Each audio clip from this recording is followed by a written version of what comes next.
నమస్తే. నేను మీ మాధురి. ఈరోజు మనతో పాటు ఉన్నారు రాజేష్ జాడి గారు, law of attraction coach. Hello sir. Hi madam. Sir law of attraction మనం ప్రాక్టీస్ చేసేటప్పుడు ఓకే. రిలేషన్‌షిప్‌కి సంబంధించి సెట్ చేసుకోవాలి అనుకునేటప్పుడు లా ఆఫ్ అట్రాక్షన్‌ని యూజ్ చేస్తూ ఎలా చేయాలి అంటారు? ఏం చేయాలి అంటారు? రీజన్ ఏంటంటే అసలు ప్రతి ఒక్కరి లైఫ్‌లో లా ఆఫ్ అట్రాక్షన్ అనేది వర్క్ అవుతుంది అని చెప్పడానికి ఇది బెస్ట్ ఎగ్జాంపుల్ అన్నట్టు. హుహు. రిలేషన్‌షిప్ అదే డిఫరెంట్ ఏజ్ గ్రూప్ అవ్వచ్చు, ఆర్ పోస్ట్ మ్యారీడ్ అవ్వచ్చు, ప్రీ మ్యారీడ్ అవ్వచ్చు, టీనేజర్స్ అవ్వచ్చు. ఎవ్రీవన్ లా ఆఫ్ అట్రాక్షన్ అనేది ఒకటి ఉంటుంది మన లైఫ్‌లో. హ్మ్. సో, ఇప్పుడు లా ఆఫ్ అట్రాక్షన్ మనం స్పెసిఫిక్‌గా అట్రాక్షన్ అంటే ఏముండదు. మన చుట్టే ఉంది. దాన్ని మనం హ్మ్. బెటర్‌గా యూజ్ చేసుకోవాలి. అప్పుడు మనకి రిజల్ట్స్ వస్తాయి. ఏదైనా యూజ్ చేయకపోతే అది ఎంత ఉన్నా లాభం ఉండదు. సో, ఇక్కడ law of attraction relationship point of వ్యూలో తీసుకున్నప్పుడు ఇప్పుడున్న సొసైటీ పాయింట్ ఆఫ్ వ్యూలో చూసుకోండి. అట్రాక్షన్స్ ఎక్కువ ఉన్నాయి. హ్మ్. సో, ఆ అట్రాక్షన్ నుంచి రిలేషన్‌షిప్ బాండింగ్ అనేది తగ్గిపోతుంది. అవును. దానివల్ల ఏమవుతుంది, వన్స్ అట్రాక్షన్‌లో ఈ ఏదైతే ఎనర్జీ లెవెల్స్ అనే మన కాన్సెప్ట్ లా ఆఫ్ అట్రాక్షన్ ఉందో, ఆ ఎనర్జీ లెవెల్స్ అనేవి ఒకరి దగ్గర నుంచి డౌన్ అయిపోయిన తర్వాత ఆటోమేటిక్‌గా ఇద్దరి మధ్యలో ఉన్న అట్రాక్షన్ అనేది తగ్గుతూ పోతుంది. అవును. అంటే ఏదో ఒక సైడ్ ఎనర్జీస్ తగ్గడం అనేది ఫస్ట్ ఫ్యాక్టర్. సెకండ్ వచ్చేసి ఏంటంటే వే ఆఫ్ థాట్స్ మారిపోవడం. ఇది చాలా ఇంపార్టెంట్. అసలు అట్రాక్షన్ ఎందుకు అవుతుంది? ఫస్ట్ మనం ఇక్కడ ఈ డీపర్గా చెప్పుకున్నానంటే అసలు ఈ అట్రాక్షన్ రిలేషన్షిప్ అనేది చిన్నప్పటి నుంచి తీసుకుందాం. ఫస్ట్ రిలేషన్షిప్ ఎవరితో బాండ్ అవుతుంది? మదర్తో బాండ్ అవుతుంది. సో ఆ మదర్తో బాండ్ తర్వాత మనకి మదర్ నుంచి ఆ రిలేషన్షిప్ బాండింగ్ ఎందుకు స్ట్రాంగ్ అవుతుంది? Because reason the touch. ఆ టచ్ వల్ల మదర్ అని తెలుస్తుంది. అండ్ ఆ బేబీ ఎప్పుడైతే ఆకలికి ఏడుస్తుందో ఇమ్మీడియట్గా మదర్ నుంచి రెస్పాన్స్ వస్తూ ఉంటుంది. కాబట్టి ఆ బాండింగ్ అనేది అలా స్టార్ట్ అయిపోతుంది. దెన్ ఫ్రెండ్స్, సిబ్లింగ్ దగ్గరికి వస్తుంది. ఆ ఫ్రెండ్స్ దగ్గరికి వచ్చినప్పుడు ఎవరు మనం ఫ్రెండ్స్గా చేసుకుంటాం? అవర్ వేవ్ లెంత్ మ్యాచ్ అవ్వాలి. కొన్ని విషయాలు ఎప్పుడు మనకు నచ్చినాయి, వాళ్ళకి నచ్చినాయి మ్యాచ్ అవుతేనే మనం ఫ్రెండ్స్ అవుతాం. అంతేగాని మనకు ఒకటి నచ్చి వేరే వాళ్ళకి ఇంకోటి నచ్చితే అసలు అక్కడ ఫ్రెండ్షిప్ అనేది ఫామ్ అవ్వదు. ఉన్నా అది లాంగ్ రిలేషన్గా కంటిన్యూ అవ్వదు. అంటే ఇక్కడ ఒక థాట్ ప్రాసెస్, అంటే ఒక ఆలోచన అనేది ఇద్దరిది ఒకటే ఉండాలి, మ్యాచ్ అవ్వాలి. అప్పుడు మ్యాచ్ అయినప్పుడే ఇక్కడ మ్యాచ్ అవ్వడం అంటే ఏంటి? Again the frequency. Law of అట్రాక్షన్లో ఫ్రీక్వెన్సీ. ఆ ఫ్రీక్వెన్సీ మ్యాచ్ అయినప్పుడే ఇద్దరు ఫ్రెండ్స్ అవుతారు. ఈ ఫ్రెండ్షిప్ నుంచే కొంతమంది ఇప్పుడు డిఫరెంట్ జెండర్స్ అనుకోండి, ఏమవుతుంది, ఈ అట్రాక్షన్ కాస్త ఎఫెక్షన్ కింద కన్వర్ట్ అవుతుంది. ఎఫెక్షన్ కన్వర్ట్ అయ్యి బాండింగ్ అనేది స్టార్ట్ అవుతుంది. అదెందుకు? నేచర్ వైజ్ అపోజిట్ జెండర్ ఉన్న వాళ్ళతోని అట్రాక్షన్ కాస్త ఎఫెక్షన్ అయినప్పుడు ఆ ఎఫెక్షన్ నుంచి రిలేషన్ బిల్డ్ అవుతుంది. అప్పుడు వారికి ఫ్రెండ్షిప్ ఉన్నది కాస్త ఏమవుతుంది, లవ్షిప్లోకి వెళ్తుంది. లవ్షిప్లోకి వెళ్ళిన తర్వాత ఏమవుతుంది, ఇన్సైడ్ ఉన్న డిజైర్స్ నుంచి బయటకు వస్తారు. అప్పుడు సో డిజైర్ ఫార్మేషన్ అనేది ఫామ్ అవుతుంది. ఇలా లా ఆఫ్ అట్రాక్షన్లో ఫేజెస్ వైజ్ చేంజ్ అవుతూ ఉంటాయి. ఓకే. అదే ఒకసారి వన్స్ మ్యారేజ్ అయిపోయింది అనుకుందాం. ఫర్ ఎగ్జాంపుల్, మ్యారేజ్ తర్వాత లా ఆఫ్ అట్రాక్షన్ ఎలా ఫామ్ అవుతుంది? ఇనిషియల్గా చాలామంది చాలా క్లోజ్గా ఉన్నట్టు ఉంటారు.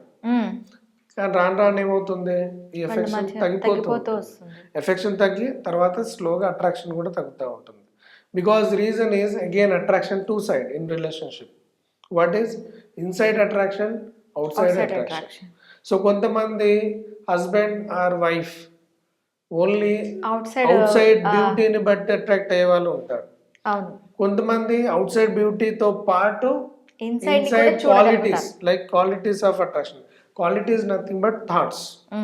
మనకి వచ్చే థాట్స్, దాన్ని బట్టి ఇద్దరి వేవ్ లెంత్ మ్యాచ్ అయిన ఏ థాట్స్ వస్తున్నాయి అన్నది ఇంపార్టెంట్ కాదు. థాట్స్ ని ఎలా మనం ఏ థాట్స్ ని తీసుకొని ముందుకెళ్తున్నాం ఇద్దరు బ్యాలెన్స్డ్ గా అనేది ఇంపార్టెంట్. సో ఇది ఇంకో category. So third category, out side beauty అవసరం లేదు కానీ ఇన్సైడ్ థాట్స్నే మ్యాచ్ అయ్యి కంటిన్యూ అయ్యేవాళ్ళు. Certain period of time journey తర్వాత ఏమవుతుంది, వీళ్ళ ఎనర్జీ లెవెల్స్ మారిపోతూ ఉంటాయి, వీళ్ళ వే ఆఫ్ థింకింగ్ మారుతూ ఉంటుంది. ఈ థింకింగ్ మారడం వల్ల ఏమవుతుంది, మధ్యలో గ్యాప్ అనేది ఫామ్ అవుతూ ఉంటుంది. ఈ గ్యాప్ ఫామ్ అవడం వల్ల అట్రాక్షన్స్ అనేవి తగ్గుతూ పోతూ ఉంటాయి. సో తగ్గుతూ పోయినప్పుడు ఏమవుతుంది, రిలేషన్షిప్లో ప్రాబ్లమ్స్ అనేవి స్టార్ట్ అవుతూ ఉంటాయి. ఓకే. స్టార్ట్ అయిపోయి ఇప్పుడు వరకు వేవ్స్ మ్యాచ్ అయిన వాళ్ళు ఇప్పుడు the wave of thinking match అయిన వాళ్ళు ఇప్పుడు ఒకరి థింకింగ్ పైన ఇంకొకరు క్వశ్చన్ చేయడం స్టార్ట్ అవుతుంది. అప్పుడు కంప్లీట్లీ ఇట్స్ మనకి ఒక క్వశ్చన్ ఉంటుంది. ఒక ఫస్ట్ 1 year వైఫ్ మాట్లాడుతూ హస్బెండ్ మాట్లాడుతూ ఉంటే వింటారంట. సెకండ్ ఇయర్ వైఫ్ మాట్లాడుతూ ఉంటే వింటారంట, ఐ మీన్ గొడవ పడుతూ ఉంటే వింటారంట. థర్డ్ ఇయర్ వీళ్ళిద్దరు గొడవ పడుతూ ఉంటే బయట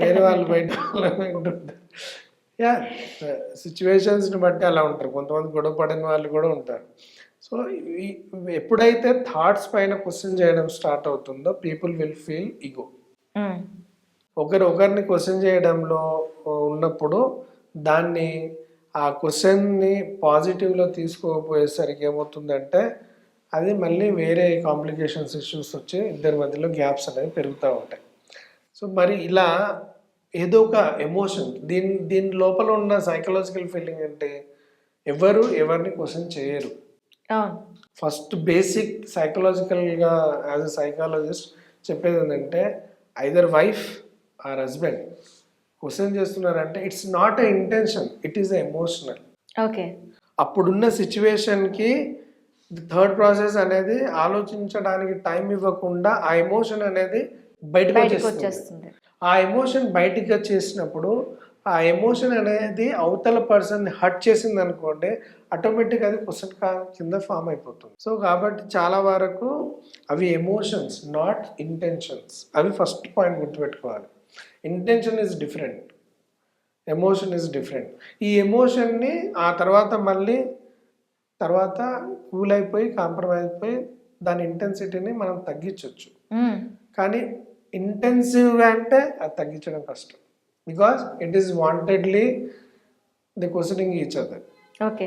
సో ఇలాంటి ఇష్యూ వచ్చినప్పుడు ఎవరో ఒకరు ఈ లా ఆఫ్ అట్రాక్షన్తో వాళ్ళ మెమొరీస్ ఏవైతే ఉంటాయో పాస్ట్ మెమొరీస్ని దాన్ని రివైండ్ చేయడం వల్ల ఈ ఎమోషన్లో ఉన్న డెన్సిటీ తగ్గుతుంది.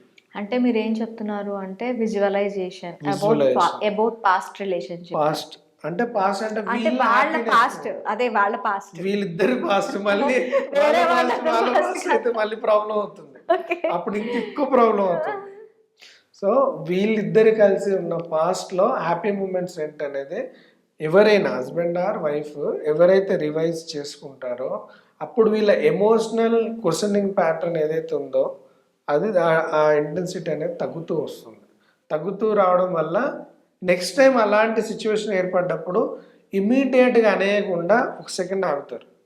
ఈ ఆగేలోపు ఏమవుతుందంటే అక్కడ సిచ్యువేషన్ బ్యాలెన్స్ అవుతుంది. సో ఇది చాలా ఇంపార్టెంట్ సైకలాజికల్. ఇప్పుడున్న ప్రాబ్లంలు ఏంటంటే people everyone including me also, it's not like exception. Because మనం ఇప్పుడున్న సిచ్యువేషన్స్లో మనం ఇన్స్టెంట్గా కావాలన్న యాటిట్యూడ్ పెరిగిపోయి ప్రతిదీ తొందరగా కావాలి, మన టైం లేదు. ఈ దీని వల్ల ఏమవుతుందంటే మనం ఒక్క నిమిషం కూడా ఆలోచించకుండా ఎమోషనల్లీ వీఆర్ డూయింగ్ సంథింగ్. ఇది బోత్ సైడ్ ప్రాబ్లమ్స్ క్రియేట్ చేస్తుంది ప్రజెంట్ ఉన్న సిచ్యువేషన్. అండ్ అందరికి ఇప్పుడు ఏం కావాలంటే ఫస్ట్ థింగ్ మెడిటేషన్ చేయడం, ఇట్స్ పార్ట్ ఆఫ్ లైఫ్ చేసుకోవాలి. అది కొంచెం ఒక సెకండ్ ఆలోచించి మాట్లాడాలి అన్న థాట్ని క్రియేట్ చేస్తుంది. సో జీరోనెస్ని బిల్డ్ చేస్తుంది. మనం ఫస్ట్ అప్పుడు కూడా చెప్పండి, జీరోని తీసుకొస్తుంది, బ్యాలెన్స్డ్ చేస్తుంది. సో ఇలా ఎవరో ఒకరు చేస్తే వాళ్ళ ఇంటెన్సిటీ మళ్ళీ డౌన్ అయిపోయి again they will talk each other, they will compromise. అలా కాలేదు అంటే దెన్ ఇట్ విల్ ఇంక్రీజ్. ఆ తర్వాత మళ్ళీ కౌన్సిలింగ్స్, కోర్టులో కేసులు, డైవర్స్ దాకా వెళ్ళిన కేసెస్ కూడా ఉంటాయి. సో కాబట్టి ఎప్పుడైనా ఇంట్లో ఏమైనా ప్రాబ్లం వస్తే you create next day, even though అందరికి చెప్పే టిప్ యాజ్ ఎ సైకాలజిస్ట్ ఏంటంటే even though you are not talking with your partner, but next day you behave what they liked it and what they expected. Okay. Then automatical there psychological things will narrow down, తగ్గిపోతాయి. Any side, I'm not saying only wife can do, husband also can do.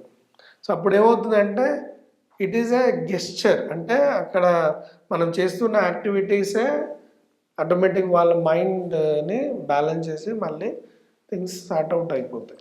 ఇది చాలా important, ఇప్పుడు చాలా పెరుగుతున్న issues ఇవే. Okay Rajesh గారు, thank you very thank you అండి.